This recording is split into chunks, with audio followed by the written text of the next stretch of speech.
একজন reporter famous হওয়ার জন্য যে কতটা নিচে নেমে যেতে পারে তাই দেখতে পাবে আজকের এই ভয়ানক মুভিতে।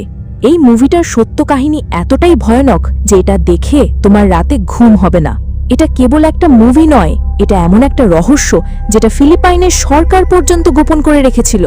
হ্যালো ভিউয়ার্স, তোমরা দেখছো ভূতচক্র, আর আজকের মুভি হলো হরর জগতে সাড়া ফেলে দেওয়া ফিলিপাইনি মুভি দ্য আনটোল্ড। তো চলো ভিউয়ার্স, বেশি কথা না বলে মুভিতে আসা যাক।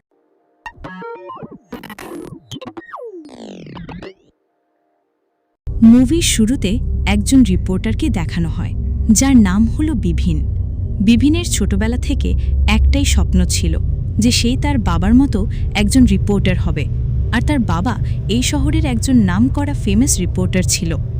বিভিন তার বাবার মাধ্যমে মিডিয়াতে তো নিজের নাম লিখে ফেলেছিল, কিন্তু সে তার বাবার মতো অত ভালো একজন রিপোর্টার ছিল না। আস্তে আস্তে অনেকটা সময় কেটে যায়। হঠাৎ একদিন তার ভাগ্য খুলে যায়। 1 মাস আগে সে একটি স্ট্রিং অপারেশন করেছিল, যেটা একটি সিমেন্ট ফ্যাক্টরি নিয়ে ছিল। যে অপারেশনে ফ্যাক্টরির মালিকরা গ্রামের সবাইকে জীবিত দাফন করে দিয়েছিল।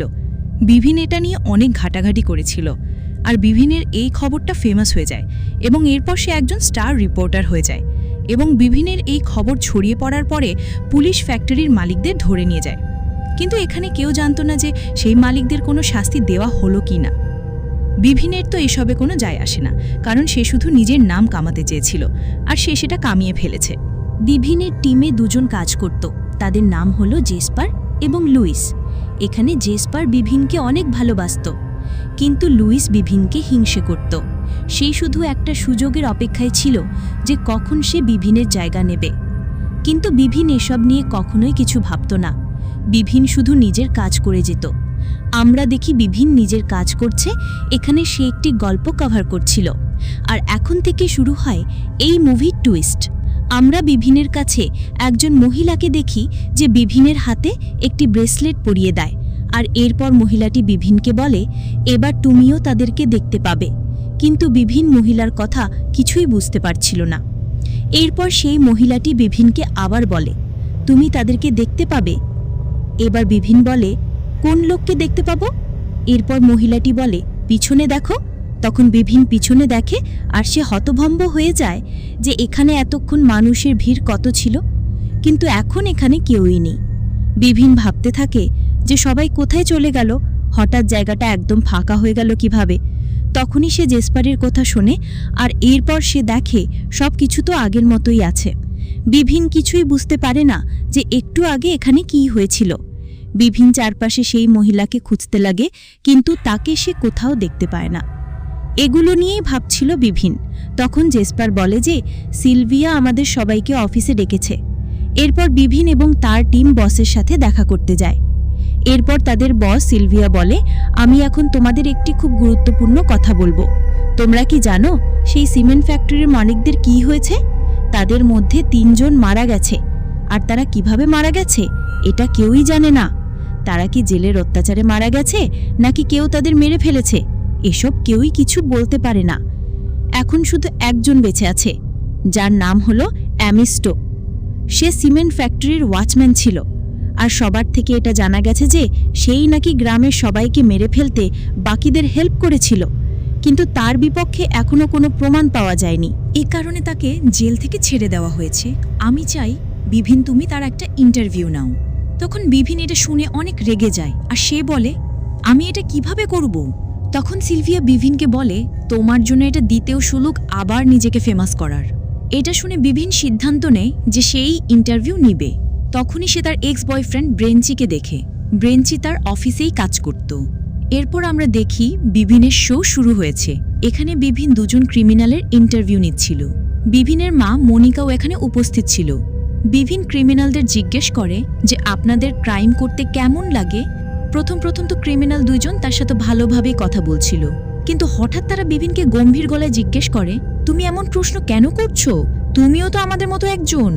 এখানে বিভিন আশ্চর্য হয়ে যায় যে এই 2 জন তার সাথে এভাবে কেন কথা বলছে। এরপর সে পিছনে তাকিয়ে দেখে এখানে তো কেউই নেই। হঠাৎ ক্রিমিনালটা আস্তে আস্তে ভয়ানক শয়তানে রূপান্তরিত হয়। এটা একটা ভয়ানক আত্মা যে সিমেন্ট ফ্যাক্টরিতে মারা গিয়েছিল। এরপর শয়তানটি বিভিনকে বলে, আমি তোমার জন্যই এখানে এসেছি। তোমাকে মরতে হবে, আর তুমিও আমাদের সাথে আমাদের জগতে যাবে। হঠাৎ শয়তানটি তার উপর ঝাঁপিয়ে পড়ে, আর তখনই আবার সবকিছু স্বাভাবিক হয়ে যায়। এরপর বিভিন দেখে ক্রিমিনাল দুজন তো একদম স্বাভাবিক আছে। বিভিন ভাবতে থাকে এসব কি হচ্ছে তার সাথে। এরপর শো সেখানেই বন্ধ হয়ে যায়। শো শেষ হওয়ার পরে সবাই অফিস থেকে চলে যায়, কিন্তু বিভিন যায় না। সে অফিসে বসে তার সেই সিমেন্ট ফ্যাক্টরির খবরটা দেখতে লাগে, আর সে ভাবতে থাকে এরা কি তারাই যাদেরকে সে ফ্যাক্টরিতে দেখেছিল। বিভিন্ন রেকর্ডিংটা চেক করতে করতে দেখতে পায় যখন গ্রামের লোকদের মারা হচ্ছিল তখন তাদের মধ্যে একজন মহিলা চেয়ে চেয়ে চেয়ে চেয়ে মন্ত্রের মতো কিছু একটা বলছে। আর এই মহিলাকে দেখে মনে হচ্ছে যে সে বিভিনের দিকে তাকিয়ে আছে, আর সে বলছে কেউ বাঁচবে না, সবাই মরবে, সবাই নিজের কর্মের ফল অবশ্যই পাবে। বিভিন একমনে তার কথা শুনছিল। তখনই একটি শব্দ হয়। বিভিন আশ্চর্য হয়ে ভাবে যে এই সময় অফিসে কে আছে, আর তাই সে শব্দটির পিছু করতে করতে বাইরে আসে। হঠাৎ সে তার সামনে ভয়ানক এক মহিলাকে দেখতে পায়, আর তাকে দেখে বিভিন্ন ভয়ে চিৎকার করে ওঠে। আর তার চিৎকার শুনে ওয়াচম্যান সেখানে চলে আসে। তখনই সে আত্মাটা গায়েব হয়ে যায়। বিভিন্ন অবাক হয়ে ভাবতে থাকে এটা কে ছিল। পরের দিন সকালে বিভিন সেই ফ্যাক্টরি কেসের আসামি MS2 ইন্টারভিউ নিতে যায়। সেখানে আমান্ডা নামে একজন মহিলা তার কাছে আসে, আর সে বলে আমার মা তোমাকে এসব করতে নিষেধ করেছে, যদি করো তাহলে আমার মা তোমাকেও ছাড়বে না। তখন বিভিন আশ্চর্য হয়ে বলে তোমার মা কে? এরপর আমান্ডা বলে তুমি আমার মাকে চেনো না? আমার মায়ের নাম হলো তেরেসা। তেরেসা সেই মহিলা যে সিমেন্ট ফ্যাক্টরিতে মারা গিয়েছিল, এবং যে মারা যাওয়ার সময় মন্ত্র পড়ছিল আর বলছিল কেউ বাঁচবে না। কিন্তু বিভিন বুঝতে পারে না যে সে কে। এরপর বিভিন MS2 ইন্টারভিউ নিতে যায়। হঠাৎ সেখানে আমান্ডা MS2কে গুলি করে মেরে ফেলে, আর তার পিছনে দাঁড়িয়েছিল তার মা তেরেসা। এরপর সে নিজেকেও মেরে ফেলার চেষ্টা করে, কিন্তু তখনই জেসপার তাকে ঘুষি মেরে নিচে ফেলে দেয়, আর তাকে পুলিশ ধরে নেয়। এই ঘটনার অনেক দিন কেটে যায়। এখনও বিভিন সব সময় তার চারপাশে সেই আত্মাদের দেখতে পাচ্ছিল। বিভিন বুঝতেই পারছিল না যে তার কি করা উচিত। এসবের কারণে বিভিন অদ্ভুত আচরণ করতে থাকে। বিভিনের এমন আচরণের কারণে সবাই মনে করে যে সে পাগল হয়ে গেছে, আর এই সুযোগটাই লুইস এতদিন খুঁজছিল। লুইস ভালো করেই জানতো যে বিভিনের সব খবর সে ব্রেঞ্চির কাছে পাবে, কিন্তু লুইস একটা বিষয় নিয়ে খুব চিন্তিত ছিল যে বিভিন এবং ব্রেঞ্চি দুজন দুজনকে এত ভালোবাসত, তাহলে কেন তারা আলাদা হয়ে গিয়েছিল। এরপর সে ব্রেঞ্চির কাছে যায়, আর সে বেঞ্চিকে বলে যে তুমি আমাকে বিভিনের ব্যাপারে এমন কিছু বলো যেটা দিয়ে আমি প্রমাণ করতে পারবো যে বিভিন কখনোই ফেমাস রিপোর্টার ছিল না। এখানে ব্রেঞ্চি লুইসকে কিছুই দিতে চায় না। হঠাৎ তখনই ব্রেঞ্চি লুইসের পিছনে তেরেসার আত্মাকে দেখে। প্রশ্ন হলো এখানে ব্রেঞ্চি কেন তেরেসাকে দেখতে পাচ্ছিল? এর উত্তর আমরা একটু পরে জানতে পারবো। এরপর ব্রেঞ্চি লুইসকে একটি পেন ড্রাইভ দেয়, আর বলে এটা একটি প্রমাণ তুমি পেয়ে যাবে, এটা তুমি বসকে দেখিয়ে দাও।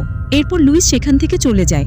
সে চলে যাওয়ার পর আমরা দেখি ব্রেঞ্চি নিজেই নিজেকে মারতে চাইছে, কিন্তু কেন? ধৈর্য ধরো, এর উত্তর আমরা একটু পরেই পাবো। এখানে আমরা দেখি বিভিন্ন ডাক্তারের কাছে এসেছে, আর সে ডাক্তারকে বলে যে সে আত্মাদের দেখতে পাচ্ছে। এরপর ডাক্তার বলে হয়তো তুমি কাজে বেশি সময় দিচ্ছ, এই জন্যই এমন হচ্ছে, চিন্তা করো না, সব ঠিক হয়ে যাবে। তখন বিভিন বলে তুমি জানো না আমি কি কি দেখতে পাচ্ছি? আমি দেখতে পাচ্ছি আমার সাথে রিলেটেড যারা ইতিমধ্যে মারা গেছে, আমার ফ্রেন্ড, কলিগ আর আলিনাকেও দেখতে পাচ্ছি। এটা শুনে ডাক্তার বলে যে কি এই আলিনা? হঠাৎ তখন বিভিন তার পাশে আলিনাকে দেখতে পায়। এখানে আলিনা বিভিনের দিকে তাকিয়ে হাসছিল। কে ছিল এই আলিনা? এরপর আমরা অতীতের কিছু দৃশ্য দেখি। এটা সেই সময় যখন বিভিন্ন ফেমাস রিপোর্টার হয়নি, আর তাকে অফিস থেকে বের করে দেওয়ার কথা হচ্ছে। সেই সময় সেই অফিসে বিভিনের ফ্রেন্ড আলিনা ছিল সবথেকে বড় এবং ফেমাস রিপোর্টার, আর আলিনা খুব ভালো একজন মানুষও ছিল। এখানে বিভিন আলিনার কাছে সাহায্য চায়। সে আলিনাকে বলে আমার মায়ের ক্যান্সার হয়েছে, আমি আর আমার মা ছোট্ট একটি রেস্টুরেন্ট চালাই। আমার মায়ের চিকিৎসার জন্য এই কাজটি করা আমার খুব দরকার, প্লিজ আমাকে সাহায্য করো। এরপর আলিনা বিভিনকে বলে যে দেখো বিভিন, তুমি একজন কন্ট্রোভার্সি মেয়ে। আমি খুব শীঘ্রই একটি খবর রিলিজ করব যেটাই একটি লোক রেস্টুরেন্টে বিড়ালের মাংস কাস্টমারকে খাওয়ায়। আমি সেই লোকটির মুখোশ এক্সপোজ করতে যাচ্ছি এই খবরে। আলিনার এই কথা শুনে বিভিনের মাথায় একটি বুদ্ধি আসে। তখনই সে নিজের বাড়িতে চলে যায়। রাতে একটি বিড়ালকে সে মেরে ফেলে, আর এটার ভিডিও সে রেকর্ডও করে ফেলে। আর এই সব কিছুতে তার সাথে ছিল ব্রেঞ্চি। হ্যাঁ ভিউয়ার্স, ব্রেঞ্চি বিভিনের করা ভিডিওটি এমনভাবে এডিট করে দেয় যে এটা দেখে সবাই মনে করবে এটা সেই হোটেল মালিকের ভিডিও। এরপর এই ভিডিওটি বিভিন তার বসকে দেখায়। তখন তার বস ভাবে হয়তো বিভিন সত্যিই এবার মনোযোগ দিয়ে কাজ করছে, আর বসও তার উপর অনেক খুশি হয়। এসব দেখে আলিনা বুঝতে পারে যে বিভিন তার খবর চুরি করেছে। এরপর সে বিভিনকে হুমকি দিয়ে বলে যে, তুমি কিভাবে এই ফেক ভিডিওটা বানিয়েছ, এটার আসল সত্য আমি সবাইকে বলে দিব। এসব বলতে বলতেই বিভিন হঠাৎ আলিনাকে ধাক্কা মারে, আর তখনই একটি গাড়ি আলিনাকে মেরে দেয়। আলিনা তো মরে যায়, কিন্তু তার আত্মা বিভিন সবসময় দেখতে পেত। এরপর আমরা বর্তমানে ফিরে আসি। বিভিন সবসময় এখন আত্মাদের দেখতে পাচ্ছে এবং ভয়ে সে পাগলের মতো হয়ে যাচ্ছে। কিন্তু এসব সে কাকে বলবে ভেবে পাচ্ছে না, কেউই তার কথা বিশ্বাস করবে না। হঠাৎ তার অ্যামান্ডার কথা মনে পড়ে। একমাত্র অ্যামান্ডা মৃত মানুষদের সাথে কথা বলতে পারত। এরপর সে আমান্ডার কাছে যায়। এখানে আমরা আমান্ডাকে জেলখানায় দেখতে পাই। বিভিন তাকে জিজ্ঞেস করে, এসব কি হচ্ছে আমার সাথে? তখন আমান্ডা বলে, আমার মা তোমাদের কাউকে ছাড়বে না। সিমেন্ট ফ্যাক্টরিতে সবাই অনেক কষ্ট পেয়ে মারা গেছে। যেমন তুমি তখন কাউকে সাহায্য করনি, তেমন এখন তোমাকেও কেউ সাহায্য করবে না। আমার মা তোমাকে কিছুতেই ছাড়বে না। হঠাৎ বিভিন দেখে আমান্ডার পিছনে তার মা তেরেসা। এটা দেখে বিভিন বলে, তোমার মা তোমার সাথে এমন কেন করছে? তুমি তো সেখানে ছিলে না। তখন আমান্ডা বলে, কারণ এসব আমার জন্যই হয়েছিল। গ্রামের সব লোকদের সেখানে পাঠানোর জন্য আমি সেই মালিকদের থেকে টাকা নিয়েছিলাম, কিন্তু আমি জানতাম না সেখানে আমার মাও তাদের সাথে ছিল। আমার মা মারা গেছে, আর সে আমাকে এখন সেটা শাস্তি দিচ্ছে। এরপর আমান্ডা তেরিসার কাছে ক্ষমা চাইতে শুরু করে। সে বারবার বলতে থাকে, প্লিজ আমাকে ক্ষমা করে দাও মা। কিন্তু তেরেসা নিজের মেয়েকে ক্ষমা করে না, আর সে আমান্ডাকে বলে, তুমি নিজেই নিজেকে মেরে ফেলো। এরপর আমান্ডা তার মায়ের কথা মতো নিজেই নিজেকে মারতে লাগে। বিভিন এসব দেখে ভয় পেয়ে সেখান থেকে পালিয়ে যায়। এরপর বিভিন জেসপারের কাছে যায়, আর সে তাকে সব কিছু বলে দেয়। সব শুনে জেসপার বিভিনকে বলে, চিন্তা করো না, সব কিছু ঠিক হয়ে যাবে। এরপর বিভিন বলে সে কিছুতেই বুঝতে পারছে না যে সে কেন ব্রেঞ্চির আত্মাকে দেখতে পাচ্ছে। ব্রেঞ্চি তো বেঁচে আছে। তখন জেসপার বলে যে ব্রেঞ্চি মারা গেছে।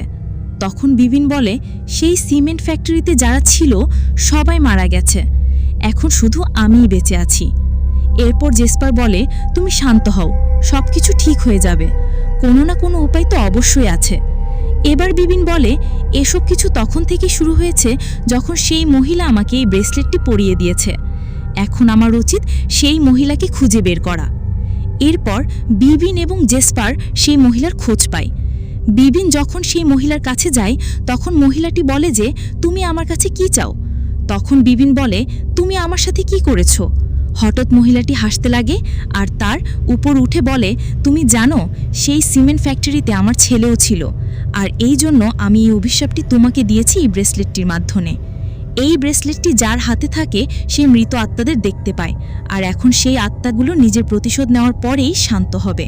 এটা বলেই সেই মহিলাটি এখান থেকে চলে যায়। বিভিন তাকে থামানোর জন্য যায়, তখন হঠাৎ বিভিন পাশে থাকা একটি কবরে পড়ে যায়। কবরের মধ্যে আত্মারা বিভিনকে প্রায় মেরেই ফেলছিল, কিন্তু তখনই জেসপার বিভিনকে বাঁচিয়ে নেয়। এরপর জেসপার বিভিনকে বলে, তুমি কি করেছো বলো, কেন তোমাকে সেই ফ্যাক্টরির আত্মাগুলো মারতে যাচ্ছে? তুমি তো কেবল একটা খবর প্রকাশ করে সবাইকে জানিয়ে দিয়েছিলে, একটা রহস্য উন্মোচন করেছিলে। তুমি নিশ্চয়ই কোনো ভুল কাজ করেছো, প্লিজ আমাকে সত্যিটা বলো। এবার বিভিন জ্যাসপারকে সব বলে দেয়। বিভিন বলে, একদিন সেই ফ্যাক্টরির 3 জন মালিক তাদের রেস্টুরেন্টে এসেছিল, তাদের সাথে আমান্ডাও ছিল। তারা 4 জন প্ল্যান করছিল যে সেদিন রাতে তাদের কি করতে হবে। বিভিন তাদের সব কথা শুনে ফেলে, আর সে ভাবে এটাই সুযোগ ফেমাস রিপোর্টার হওয়ার। এরপর সে ব্রেঞ্চিকে নিয়ে সেই ফ্যাক্টরিতে যায় স্টিং অপারেশন করতে। একসময় ব্রেঞ্চি বলে তাদের পুলিশকে কল করতে হবে। তখন বিভিন বলে, আমি পুলিশকে কল করে দিয়েছি, পুলিশ কিছুক্ষণের মধ্যেই চলে আসবে। এরপর ব্রেঞ্চি ভিডিও করতে থাকে, এখানে আস্তে আস্তে সবাইকে মেরে ফেলা হচ্ছিল, কিন্তু পুলিশ এখনও আসছে না। ব্রেঞ্চি বুঝে যায় আসলে বিভিন পুলিশকে কল করেনি, কারণ এই গল্পটি ততক্ষণ জমবে না যতক্ষণ কেউ এখানে না মরবে। বিভিন নিজেকে ফেমাস করার জন্য ইচ্ছাকৃত সবাইকে মেরে ফেলল। এরপর ব্রেঞ্চি সেখান থেকে চলে যায়। সবাই সেখানে মরে গিয়েছিল, আর বিভিন ফেমাসও হয়ে গিয়েছিল। কিন্তু এখন সেই মরে যাওয়া আত্মাগুলো প্রতিশোধ নিচ্ছে। এখন বিভিন কি করবে ভেবে পাচ্ছে না। তখনই বিভিনের কাছে তার মায়ের কল আসে, আর সে দেখতে পায় তার মাকে সব আত্মারা ঘিরে ফেলেছে। এরপর সে তার মাকে বাঁচানোর জন্য তাড়াতাড়ি বাড়ি যায়। সে তার মাকে সামনেই দেখতে পায় আর তাকে জড়িয়ে ধরে সব সত্যি বলে। কিন্তু হঠাৎ তার মা হেসে ওঠে। আসলে এটা তার মা ছিল না, এটা ছিল তেরেসা। আর তেরেসা তাকে বলে, মরে যাও, যতক্ষণ তুমি না মরবে ততক্ষণ তুমি শান্তি পাবে না। এরপর সব আত্মা বিভিনকে মারতে থাকে। জ্যাসপার বিভিনকে বাঁচানোর অনেক চেষ্টা করে, কিন্তু বিভিন ছাদ থেকে পড়ে যায়। আর এরপর নিচে পড়ে থাকে তার নিথর দেহ। এর পরের দৃশ্যে আমরা দেখি বিভিন আসলে মারা যায়নি, কিন্তু এখন আর তার নাম যশ কিছুই ছিল না, এবং এখনও তার পিছনে সেই আত্মাগুলোই ছিল। তো ভিউয়ার্স, তোমাদের কি মনে হয়, বিভিন কি আত্মাদের থেকে বাঁচতে পারবে, নাকি সে মারা যাবে? হয়তো এসবের উত্তর আমরা এই মুভি দ্বিতীয় পার্টে দেখতে পাবো। তো ভিউয়ার্স, কেমন লাগলো আজকের মুভি? ভালো লাগলে অবশ্যই একটি লাইক করে দিবে। আর তোমরা কি এই মুভির দ্বিতীয় পার্ট দেখতে চাও? কমেন্ট করে জানাও। আর ভিউয়ার্স, অবশ্যই ভূতচক্র চ্যানেলটি সাবস্ক্রাইব করে বেল আইকন অন করে দিবে, যাতে ভিডিও আপলোড করার সাথে সাথে তোমাদের ফোনে নোটিফিকেশন চলে যায় আর সবার আগে ভিডিও দেখতে পাও। তো ভিউয়ার্স, আজকে এখানেই বিদায় নিচ্ছি। দেখা হবে পরের কোনো ভয়ানক মুভিতে।